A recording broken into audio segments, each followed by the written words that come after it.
ఇది ఏమిటి? What is this? ఇది పుష్పం. This is a flower. ఇది పుష్పం అని అందరూ వర్ణిస్తుంటారు. People go on describing this flower. ఇది దైవ హృదయ పుష్పము. God is the real flower. ఇది పుష్పం సామాన్యమైనది కాదు. Flower is not ordinary one. ఇది భగవంతుని యొక్క హృదయంతో కూడినటువంటిది.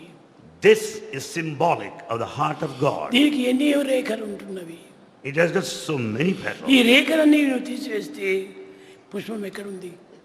When you go on removing petals, where is the flower? కనుక ఈ రేఖలే భగవంతుని యొక్క లేఖలు. Rekalu, the petals, are the lekalu, the letters of the divinity.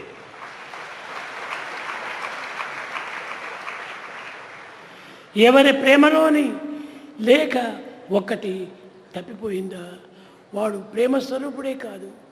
If one misses this letter of love, you cannot call him the embodiment of love. దీని అన్నింటికి ఆధారం ఒక్కటే. There is only one fundamental basis for all. అది ఏ మూలాధారమైనటువంటి యొక్క ఆత్మ.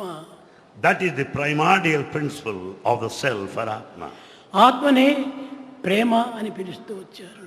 The self Atma is love.